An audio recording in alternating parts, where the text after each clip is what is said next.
हे प्रशांत कुलकर्णी आहेत, पुण्याला माझ्या घराच्या शेजारी राहतात.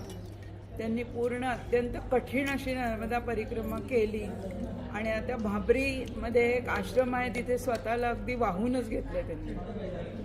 किती मेहनत त्यांनी केली पूर्ण? मला 165 दिवस लागले, 5.5 वर्ष. आता तुमचं उद्दिष्ट सांगा नर्मदेबद्दल. आता इथे महाशिवरात्र झाली, त्याच्यानंतर सोमवार आणि मग अमावस्या होती. हां, तर या 3 दिवसामध्ये खूप मोठ्या संख्येने इथं भाविक येतात आणि वर्षभर असतातच, म्हणजे कारण हे ज्योतिर्लिंग आहे. हां, तर लोक मयामध्ये कचरा टाकून जातात, प्लास्टिकच्या पिशव्या, खूप म्हणजे तऱ्हेतऱ्हेची घाण असते. मग ती सगळी स्वच्छता करण्यासाठी आम्ही येतो. ओके. किती जणांचा ग्रुप आहे तुमचा? इथं एक संस्था आहे जी गेले 14 वर्ष ते काम करतायत. हां, आता मी आणि अजून काही 2-3 जण आले होते.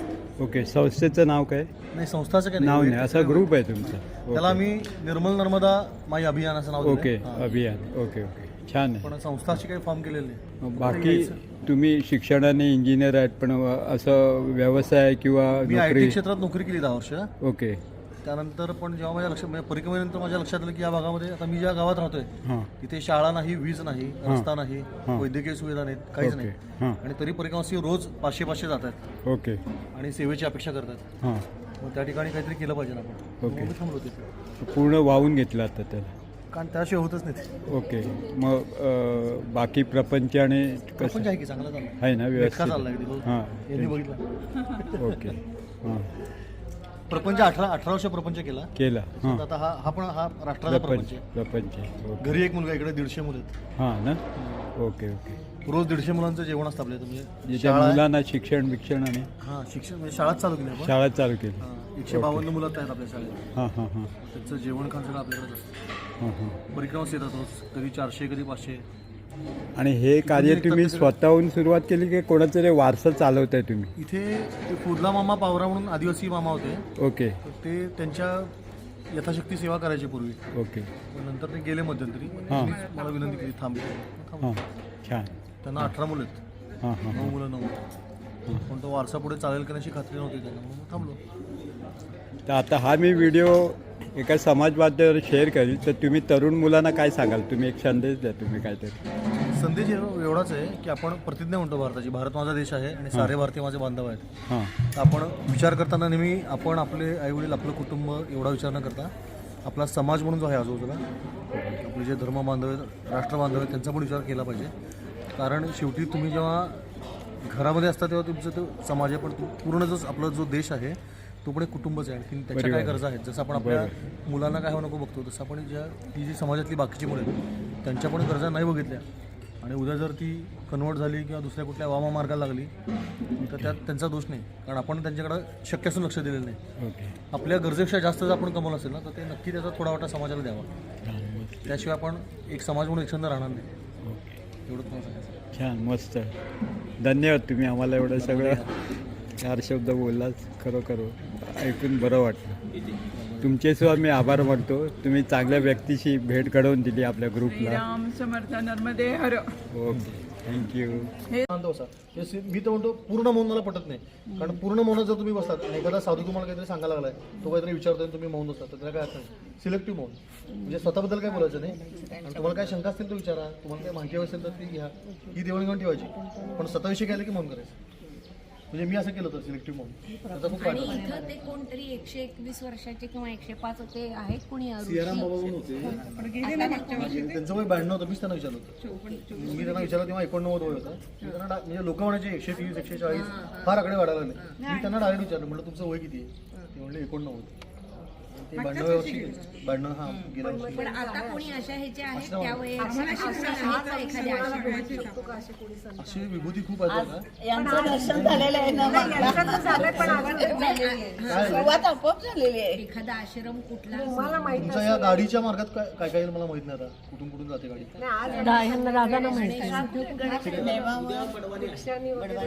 बडवानीला तर मोठं शहर म्हणजे शहर आहे त्याच्यातलं. बडवानी नंतर मग प्रकाशा, एकमुखी दत्त मंदिर पाहणार आणि पुढे शहादा. शहादा. अच्छा, सारंगखेडच. तिथून अंकलेश्वरवरून मिठी त्याला ह्याला विमलेश्वर लगेच नाही एक स्टे आहे. अंकलेश्वरला ते नावेवर असतात समुद्रामध्ये भरती ओहोटीवर आहे आपल्या याच्यावरती टाइम नाही. टेबल असतं त्यानुसार तुम्हाला थांबायला लागतं. कधी कधी 1 दिवस वाढतो, 2 दिवस पण वाढतो. हां, कारण समुद्राचे भरती ओहोटी खूप वेळ आहे. ते आपल्या इच्छेवर काय नसतं. म्हणजे बरेच जण यांच्याशी मांडतात तुम्ही आम्हाला सांगितलं होतं नेलं का नाही, ते यांच्यात काय नसतं, यांच्यात काहीच नसतं. तिथं ते त्यांचा तो माणूस ठरलेला असतो, तो तांडेल सांगतो की आता नाव काढायचे. मग तो रात्री 1ला उठवतो, चला चला चला नाव काढायचे. की रात्री 1ला उठून बसायचं नाव ते कधी कधी काही कुठलीही वेळ असू शकते, हे त्यांच्या हातात आहे. त्याला काही त्याला दरबंधच नाही. ते सांग वाळवंटातच बसायचं आम्ही सगळ्यांनी. नाही रूममध्ये असतात तुम्ही छान. फक्त ते अचानक येतात सांगायला की चलो आता तासाभरात तयार हो, आपल्याला नावे जायचं. कारण ते समोर पलीकडे उतरल्यानंतर नारेश्वर आहे, गरुडेश्वर आहे, चंदू कुबेर भंडार महादेव, हां, परत महेश्वर. महेश्वर जगातला सगळ्यात सुंदर घाट आहे, खूप सुंदर. नाही असे आश्रम कुठे असणार मला एखाद्या तरी एखाद्या तरी संतांचे संतांचा बरं का काय आहे, नर्मदा खंडातले जे सगळ्यात दुर्गम भाग आहेत ना, तिथे सगळे आश्रम आहेत. तिथे पुढे जाऊ शकत नाही, चालत पण जाता येत नाही. तर आमचा बाबरीचा आश्रम आहे ना, तिथं मी गेल्या वर्षीपर्यंत 32 किलोमीटर चालत जायचो. 32 किलोमीटर रस्ताच नव्हता, म्हणजे गाडी काहीच मिळायची नाही. आत्ता रस्ता झाला तेव्हा आता गाडी जाते, पण शेवटची 32 किलोमीटर ती चालत जायचो. असा तो भाग आहे. असे म्हणजे घाटावर असणारे काही आश्रम असतील. तुम्हाला सांगू का, अशी काय अपेक्षा असू नका. तुम्हाला 100 तुमचा योग असेल ना, तो माणूस तिकडून भेटेल तुम्हाला. आज आपण काही तुम्ही ते हे सांगा तो राहिला विषय नर्मदामध्ये येऊन तुम्हाला जेवण कसं ते काय सांगा. दिलं?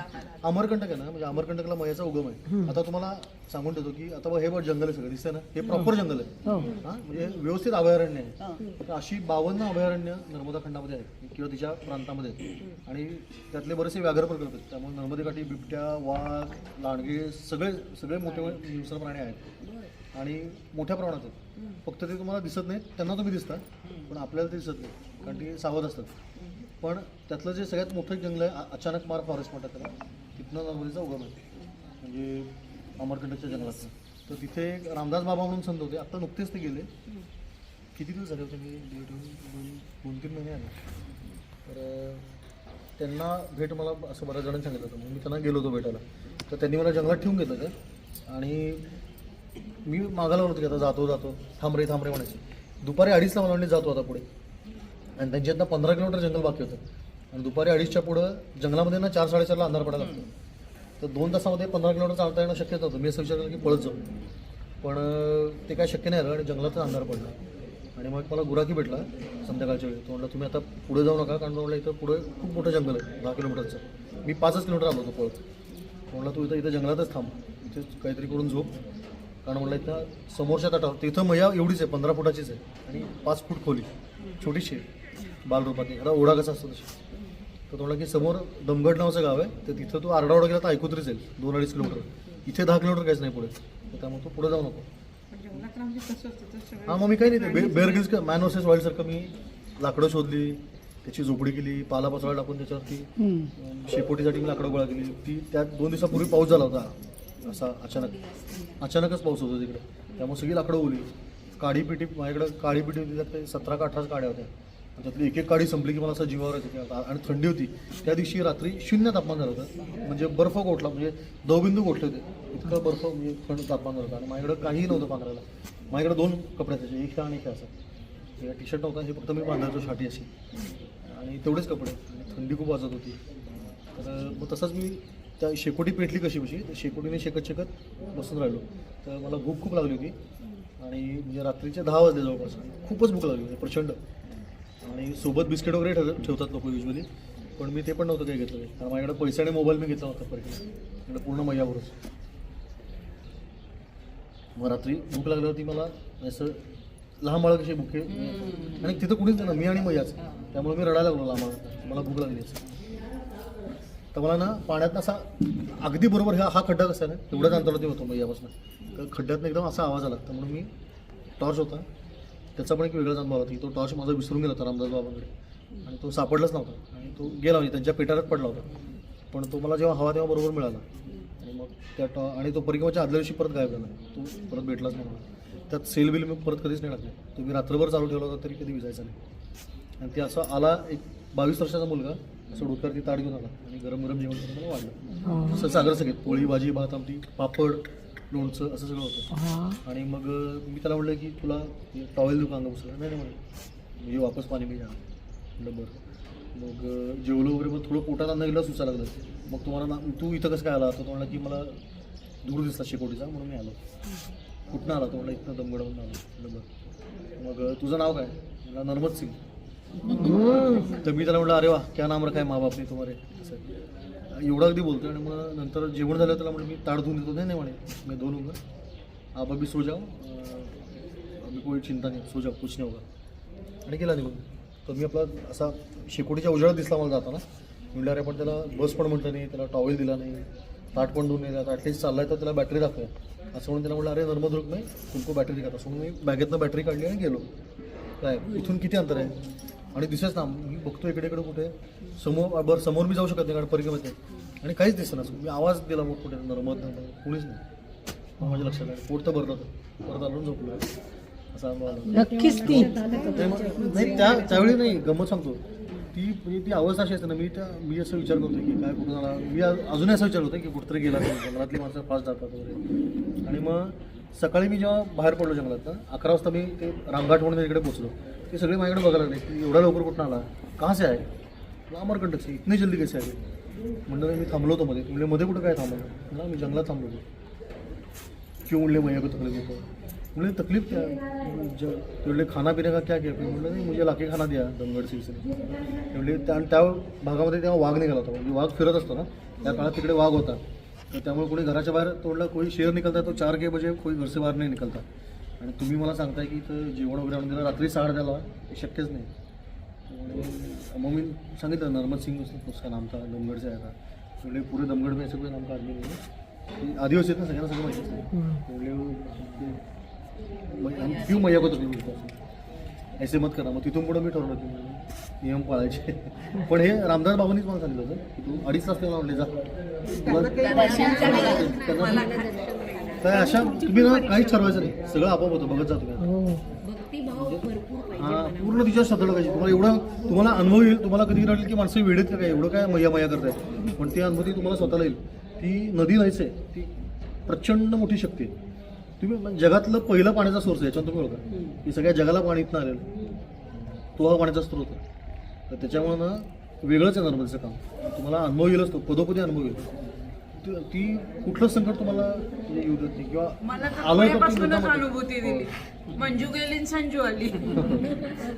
तुम्हाला ती म्हणजे संकटात टाकलं तरी मुद्दाम टाकते की तिला काहीतरी तुम्हाला अनुभव द्यायचा असतो असं परीक्षा घ्यायची. तर पूर्ण तिच्यावरती पूर्ण श्रद्धा सोडून टाकायची. म्हणजे काय व्हायचं ते उद्या. ते म्हणलेच तुम्हाला काहीतरी अनुभूती दिल मैया. रडू नका म्हणले पहिलं, तुम्हाला काहीतरी हो ना अनुभूती रडायला होता. माझी आता परिक्रमा गेली म्हटलं अशी कशी गेली, जायचं म्हटलं काय नाही परिक्रमा. मला पण तसंच झालं की निघायचं म्हणल्यानंतर मी बुकिंग केलं. माझी बहीण म्हणते मला की मी पण येते तुझ्याबरोबर, पण मला सुट्टी मिळणार नाही. आणि नंतर कसं तिला कावेळी झाली. कावेळी झाल्यानंतर तिला ते ह्याच्यावर गेलं पण पोटातल्या गाठ निघाली. तर ट्युमर आहे म्हणून सांगितलं. म्हटलं मी कसं काय जाणार, फक्त 10,000 रुपये मी भरले, वरचे पैसे भरले नाही. पण म्हटलं मला जायचं आहे म्हटलं. आणि त्या डॉक्टरने इतके फास्ट निर्णय घेतले. ताबडतोब तिचं ऑपरेशन झालं. डॉक्टर म्हणले तिची रिकव्हरी एवढी फास्ट होती आहे. मी यायच्या आदल्या दिवशी तिला घरी सोडलं. माझी भावजाई म्हणली तुम्ही बिनधास्त डोळे झाकून जा, मी सगळं त्यांचं करते. म्हणजे मला जर इथे यायचं होतं तर म्हणजे असं संकटात पण टाकलं आणि तिने दिलासा पण दिला की मी म्हणजे तू जाऊ शकतेस. तुम्ही आता बघाल नर्मदा खंडातली जी लोक आहेत ना एवढं परिक्रमाच्या बाबतीत सेवाभाव त्यांचा जबरदस्त असतो. ठोकळा चांगला ती होशंगाबाद म्हणजे नर्मदापुरमला मिळते. ते आता सगळी म्हणजे ओंकारेश्वरला पण मिळते. पण ती माझ्या होते होशंगाबादला 700 रुपयाला, तर इकडे ती 2122 मिळते म्हणजे विनाकारण. अशी एवढी मोठी आहे ती अशी पोथीसारखी उलटून म्हणजे सुट्या पानांची. संस्कृत आहे मूळ तेच आहे. आणि मग त्याचा मराठी अनुवाद केलेला एक आहे कोणतरी शोभा जोशी कोणतरी आहे, तो एक मराठी अनुवाद आहे. कोणी हिंदी केला असे आहेत त्याची व्हर्जन्स. पण मुळात मी खरं सांगू का तुम्ही प्रत्यक्ष जे बघाल ते जास्त तो कार्तिक स्वामीचा अनुभव आहे. तुम्ही तुमचं एक पुराण होऊ शकता ना, कारण प्रत्येकाला ना अनुभव वेगळा असतो. हां अगदी सहज होऊ शकते. अगदी सोपं आहे, काही नाही. मी आता शिवपाणीच्या जंगलात असतो काही नाही. शिवपाणीच्या जंगलात बघा नर्मदा परिक्रमा 1 स्टेप ॲट अ टाइम. तुम्हाला एक पाऊल चालतं त्यांना सगळ्यांना. त्यामुळे तुम्हाला एकच पाऊल चालायचं एका वेळी. एक पाऊल झालं, शक्यता असेल तर अजून एक पाऊल टाकायचं, अजून वाटलं तर अजून एक पाऊल. असं करता करता परिक्रमा पूर्ण होऊन जाते. काहीच लागेल. आम्ही करू शकतो का पण हां हो आम्ही करू शकतो. अगदी आरामात. किती महिने लागतात? 102 वर्षाचे आजोबा माझ्यासोबत परिक्रमा करत होते. 102 वर्षाचे आणि अनवाणी पायामध्ये चप्पल नव्हत्या. 102 वर्षाचे आजोबा. 80 वर्षाच्या पुढचे कमीत कमी 100-150 रुपये वर्षी आमच्याकडे येऊन गेले. 80 वर्षाच्या पुढचे आणि सगळं ओझं बिझं घेऊन डोक्यावर असं की नाही. एक तर जोडपं होतं नवरा बायको, तर ते दोघांचं सामान तो नवरा घेत होता. म्हणजे असं काही नाही. म्हणजे आपण जर नुसतं मनापासून सुरुवात केली आपल्याला काही भीती नाही, एकटं काही निघालं. नाही काही नाही. एक एक पाऊल टाकत जायचं. विचारच नाही करायचा. परिक्रमा तुम्हाला ते शिकवते की भविष्याची चिंता नाही करायची, भूतकाळचं चिंतन नाही करायचं. आत्ता या वर्तमान काळात जगायचं. आत्ता या क्षणी काय स्वामी विवेकानंदांचे तर अमेरिकेचा दौरा झाला ना, त्यात त्यांनी मोठी मोठी व्याख्यानं केली. तर ते त्या लोकांना फार बुद्धीला जड झालं. ते त्यांच्याकडे वाईल येते म्हणजे तुम्ही मला फार बोलता, ते काय कळत नाही. Tell me what is spirituality in one sentence. एका वाक्यात सांगितलं. त्यांनी क्षणाचा विलंब न सांगितलं. Live moment to moment. हा क्षण ते पुढचा क्षण एवढं जगा. आत्ता या क्षणी काय तेवढंच. मागचा आणि पुढचा काही विचार नाही करायचा. तर तसं परिक्रमा म्हणजे तुम्ही त्या क्षणापुरता जगायला शिकवते. अक्षरशः सांगतो, चालताना मी आता समजा पुढच्या पावलाचा विचार करतोय, मी हे सोडून तिकडे बघायला गेलो की कुठे पुढे रस्ता, तोपर्यंत इकडे मी खाली एकदम खड्ड्यात जातो. डायरेक्ट 15 फूट खाली. म्हणजे असं एकदम वाळूचा मोठा ढिगारा तुटतो की मी डायरेक्ट खाली जातो. काहीच कळत नाही काय चाललंय. आणि मग कळतंय आपण खड्ड्यात पडलो. मग बाहेर आलो, मग जुना रस्ता सापडत नाही. म्हणजे असं करते ती. म्हणजे ते शूलपाणी जंगलामध्ये असं काहीतरी म्हणे अटॅक करतो तुमच्यावरती. पूर्वी करायचे नाही अश्वत्थामाचं ना, त्या शूलपाणीचं जे जंगल आहे म्हणजे सातपुडा पर्वत लागतो इथून पुढे. आता MP बडवानी जी आहे ना, बडवानी, त्या बडवानीपासून शूलपाणीचं जंगल चालू होतं. बडवानी ते गोरा कॉलनी, म्हणजे ती सरदार वल्लभभाई पटेलांचा पुतळा आहे. हां, तिथं ते संपतं. तेवढ्या जंगलाला शूलपाणीचं जंगल म्हणतात. त्याला झाडी म्हणतात खरं, पण आता तिथं झाडं शिल्लक नाही राहिली. एवढी वाईट अवस्था आहे. पूर्ण त्यांची झाडं सगळी तोडली. त्यामुळे आपण आता तिकडे 16,000 झाडं लावली. हां, आणि आपण दिवसभर त्या जंगलाला पाणी घालतो.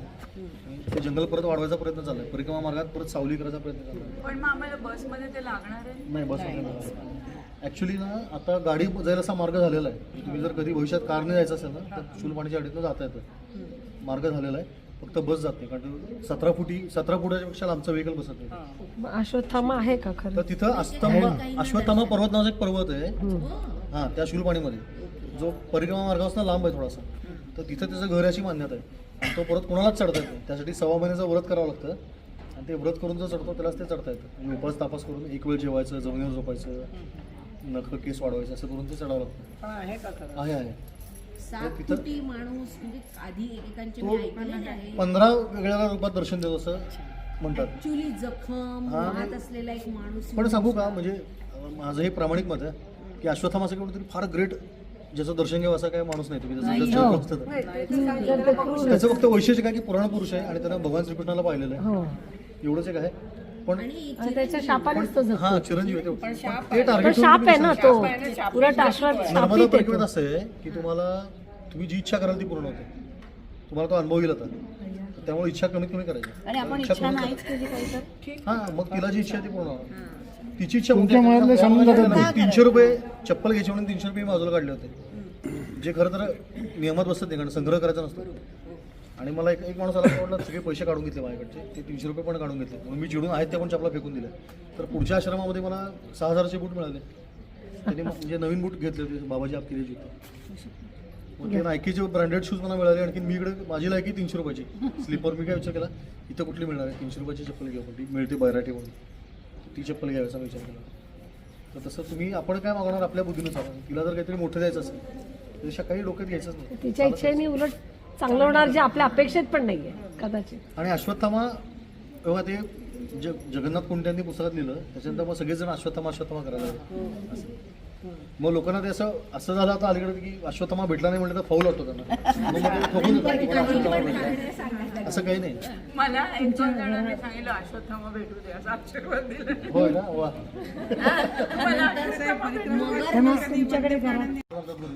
तर ते जम्बूद्वीप आहे भरतखंडाचं नाव. तर भारत हा पहिला द्वीप होतं. जम्बूद्वीप नावाचं बेट होतं आणि आशिया खंड वेगळा होता. ते जम्बूद्वीप वाहत येऊन भारताला आशियाला चिकटलं. आणि त्यानंतर मग भारतामध्ये मग गंगा, यमुना, सरस्वती नद्या त्यानंतर आल्या भारतामध्ये. तर त्यामुळे तुम्ही बघा ना, त्या भारतातल्या सगळ्या नद्या या पश्चिमेकडनं पूर्वेकडे होतात सगळ्या. आणि 2च नद्या, तापी छोटी थोडी, पण मोठी म्हणलं तर नर्मदा एकमेव जी पूर्वेकडनं पश्चिमेकडे होती. कारण की त्याच्याहीपेक्षा जुनी म्हणजे जम्बूद्वीप असतापासून नर्मदा आहे. आणि असं वाटतं की 21 कल्पांत झाले. 21व्या सृष्टीचा प्रलय झाला आहे तरी नर्मदा खंड जो तो टिकून जातो. आणि सृष्टी परत इथनं निर्माण होते आणि प्रलयाची सुरुवात पण इथं मुलात पूर येतो आणि मग समुद्र भरायला सुरुवात होते. तर समुद्रामध्ये जी पूर्ण म्हणजे नर्मदा पुराणामध्ये असं लिहिलं आहे की समुद्रातली सगळी वाळू ही नर्मदेने भरलेली आहे, समुद्रातलं सगळं पाणी पण नर्मदेने भरलेलं आहे. जगातला आद्य स्रोत पाण्याचा म्हणून नर्मदेकडे बघतात. त्याचा उगम अमरकंटकला आणि त्याची आपण परिक्रमा करतो. आता म्हणजे हा उदात्त भाव डोक्यात ठेवून ती परिक्रमा करतो. त्यामुळं नर्मदेमध्ये लोक साधू तर पाय पण लावत नाहीत, काठावरती बसून आंघोळ करतात, म्हणजे आज उतरत पण नाहीत, का तर तिला आई म्हणतात. ते आणि तुम्हाला म्हणजे गंगेनं पण शिवाची तपस्या केली होती आणि नर्मदेने पण केली होती. गंगेला महादेव प्रसन्न आले, म्हणजे तुला काय हवं, तर ती म्हणली की मला तुमच्यामध्ये सामावून घ्या. तर ते म्हणले माझ्या जटेमध्ये तुझा स्वीकार करतो मी, म्हणून मग ती जटाशंकरी झाली. जटेमध्ये गंगा दाखवतात. नर्मदेला विचारलं की तुला काय हवं, तर ती म्हणली की तुम्हीच माझ्यामध्ये सामावून घ्या, असा तिनं मागणं मागली.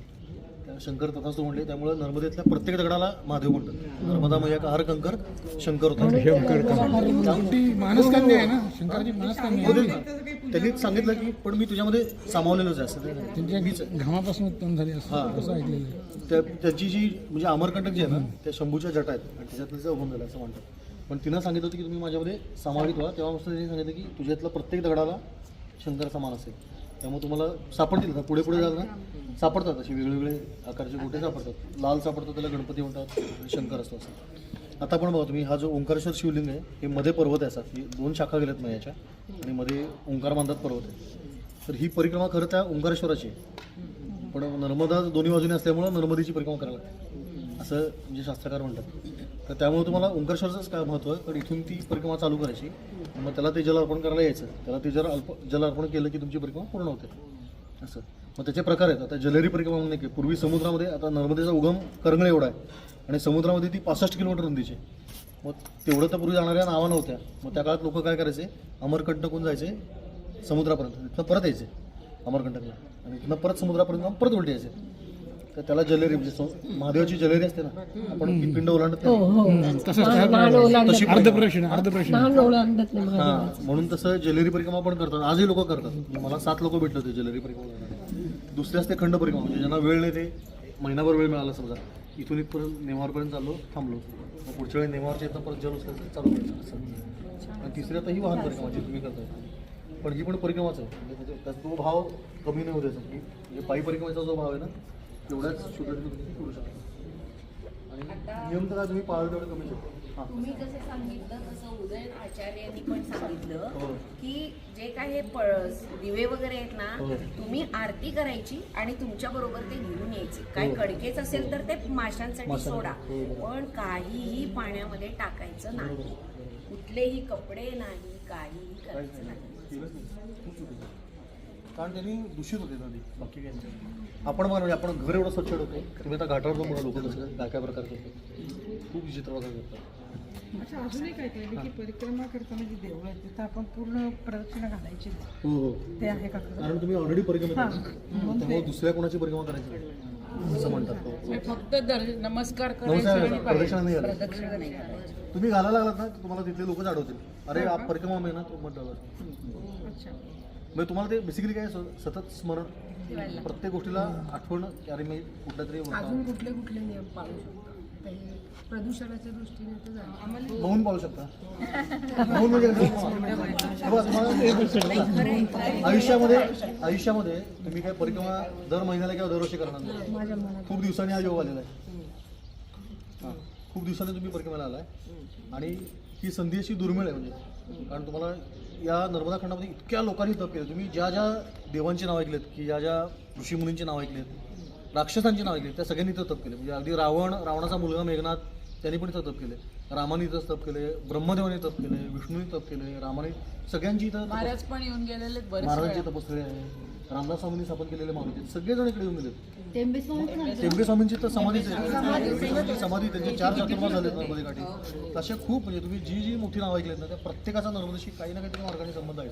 मग त्या सगळ्यांची जी तपाची व्हायब्रेशन्स आहे किंवा त्या सगळ्यांची जी काही लोक असं म्हणतात की कमंडल टकरावतात, या सगळ्यांचे कमंडल जर लावले ओळीने तर ते एकमेकांना खेटून जातील. 3600 किलोमीटर इतक्या लोकांनी तर तप केलं. मग अशा प्रांतातनं फिरताना आपण सांसारिक गप्पा, किंवा काहीतरी शिळोबाच्या गप्पा काही बोलायचं नाही. हां भूतकाळात मी काय केलं आणि भविष्यात आम्ही काय करणार काहीच बोलायचं नाही. किंवा ही अशी आहे. मग तुम्ही आपापसात ठरवा, आत्ताच ठरवा हो. आणि माझ्यावर ढकलून द्या की ते म्हणले तुम्हाला की काहीच बोलायचं नाही, म्हणजे आपल्याविषयी काय बोलायचं नाही. तुम्हाला त्या प्रांताविषयी बोलायचं आहे, त्या देवतेविषयी बोलायचं आहे, ते अवश्य बोला, पण आपल्याबद्दल काही विषय निघाला काही बंद करायचं. कारण मग वेळ वाया जाईल, बाकी काही नाही. अगदी बरोबर. कारण ही संधी काय परत परत मिळत नाही. हां, मी तर पायी परिक्रमेत हात जोडून म्हणायचो की मेरे साथ मत चलना, म्हणजे अकेले चलना. ते नर्मदेच्या काठावरती म्हणे असं चालताना पण हळूहळू चालावं म्हणे, कारण प्रत्येक त्याच्यामध्ये काही ते ऋषी मुनींनी तप केले अगदी अजूनही आहेत. हो हो हो, प्रदक्षिणा पदे पदे पावला पावला आहेत माणसं. अलगद अलगद पावलं टाकावं. अगदी हां, म्हणजे आहेच आहे ते. असे खूप सूक्ष्मामध्ये पण तिथं लोक बसले आहेत तप करत. फार भारी आहे. आपण तर गाड्यान जातोय ना, गाडीन जातो ना आपण. नाही, जरी तुम्ही गाडी गेलात ना तरी तुम्ही त्याच भागातनं चालला ना, नाही त्याच मग प्रांतात आम्ही पायातनं चपला पण काढायच्या का? काढता आले तर अतिउत्तम. कारण आता ते जर असं नाही नाही, जर काढता आले तर अतिउत्तम. बघा आता ज्याच्या त्याच्या सवयीतूनचा भाग येतो. आता मी अनवाणी परिक्रमा चालू केली होती, पण मी अगदी काठाने चालायचा नियम केला होता. आता इथं काय सिंचनासाठी पाणी उचलतात लोक, तर त्या हजारो मोटर्स आहेत, म्हणजे एकेका गावात ना 1,000 मोटर पाणी उपसतात. मग त्यांचे ते मोठे मोठे पाईप्स आणि वायर्स आणि त्या सगळ्या लिकेज चिखलामध्ये करंट खूप वेळा झटके लागायची, म्हणजे लोक गेलेत बरेचसे. मग मला साधू म्हणले तुला काठाने चालत असेल तर तुला चप्पल घातली पाहिजे. तर मला 15 जोडी बूट लागले होते, एवढं कठीण आहे काठाने चालत. मी चप्पल घालून गेलं पण 15 जोडी मला बूट लागले होते, पण मी म्हणजे मैयाला चप्पल लागणार याची काळजी घेतो. एकदा यांनी 300 रुपये बाजूला ठेवले चप्पल घेण्यासाठी, मग यांनी त्यांना 6,000 रुपयाचे बूट दिले. त्यांचं मी सगळं वाचलेलं आहे. आणि अजून एक मोठं महत्त्वाचा अनुभव सांगते. नर्मदा मैयांनी स्वतः नदीतून पोहत येऊन यांना जेवण दिलंय रात्री जंगलात. त्यांच्या त्या ब्लॉगमध्ये आहे. सांगा ना आता. तुमच्या मुखातून ऐकायला आवडेल. काय झालं होतं, तुम्ही सगळे बसा, कथा किती ऐकू तर आम्ही डुबलो तुमच्यातच. आता डुबलो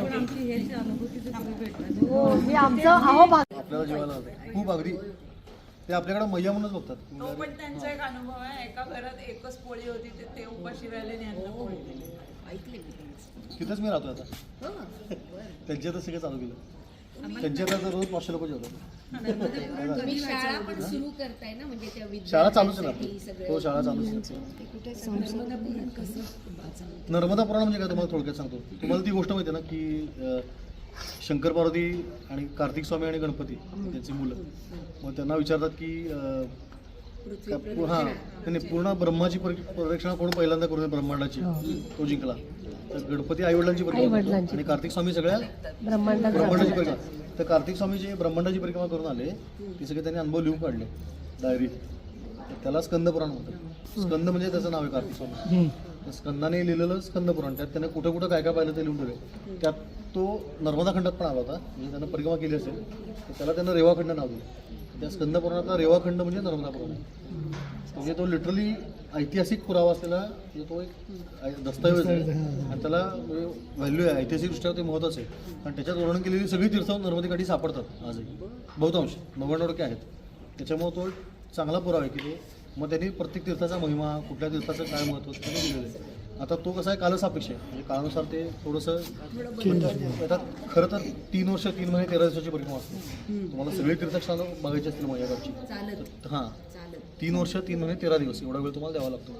तेवढा तर शक्य नाही, म्हणून मग लोक वर्षभराच्या परिक्रमा आले. मग वर्षभरात अजून शॉर्टकट म्हणून गाडी. मग आता ही तुमची किती 21 दिवसाची ना, किती 15च का? अरे सुपर गाडी कुठली गाडी एवढी? बस ती मोठी जय मल्हार. बरं, मग चांगलं आहे की. 49 AC बस. अरे वा. मैयानी हे पण लक्षात घ्या, मॅन पाठवलं इथे आपल्याला सगळी माहिती प्रवासात मिळाली. काय वाचू नका. आपल्या मनात जागृत झाले भाव. बरोबर आहे की नाही? ही त्यांचीच कृपा आहे ती. तर शक्य असेल तर घेऊन टाका, इथं पण मिळतो तुम्हाला पांढरा ड्रेस. पांढरे कपडे घातले ना की तो एक ड्रेस कोड आहे परिक्रमाचा. त्याचा फायदा आता मला त्या जंगलात कळतो की आम्हाला 4-5 किलोमीटर लांबून दिसतात परिक्रमाचे आले, असे पांढरे डॉट दिसतात. मला मोजतात किती 15 माणसं आहेत, मी लगेच स्वयंपाकाला लागतो असं. तर म्हणून तो ड्रेस कोड पूर्वजांनी दिला. हेच रंगीत कपडे ना काही कळत नाही जंगलात, दिसत पण नाही, पण पांढरे डॉट दिसतात असे जाताना. तर तसं प्राणीनं लाखो वर्ष सगळे वाघ बघतात की हा पांढरा डॉट चालला, यांच्यावर हल्ला करायचा नाही. मग आई बाळाला शिकवते की त्यांना जाऊ द्यायचं, त्यांना नाही खायचं. त्यामुळे परिक्रमास्थळावर हल्ला होत नाही. मगरींचं मात्र तसं नाही. मगरी तुम्ही आता इथून गेलात ना पुढे, मांगरोल, रामपुरा नावाचं गाव आहे, रामपुरा. गरुडेश्वर आहे ना त्याच्यापासून पुढे मगरीच मगरी आहेत यामध्ये. उत्तर वाहिनीची उत्तरायणचा जो मार्ग आहे ना तिथे 100% मगरी दिसतात तुम्हाला. खूप मगरी आहेत पाण्यामध्ये. तर त्यामुळे तिथं पाणी थोडं सावधपणे आंघोळ करायची. ते तुम्हाला सांगतीलच कुठं मगरी आहेत. नंदुरबार जिल्ह्यामध्ये आहे म्हणतात ते अस्तंभापर्यंत आहे ना बघितलं. हा माझ्या संसाराला 18 वर्ष आहेत की आई वडील आहे मुलगा आहे ना मुलगा 8वीत आहे.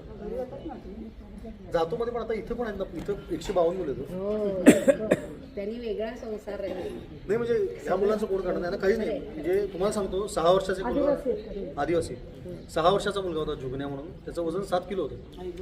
मी जन्माला आलो तेव्हा माझं वजन 6 किलो होतं. 6 किलोचा मी जन्माला आलोय आणि ते मुलगा 6 वर्षाचा मुलगा 7 किलो वजन.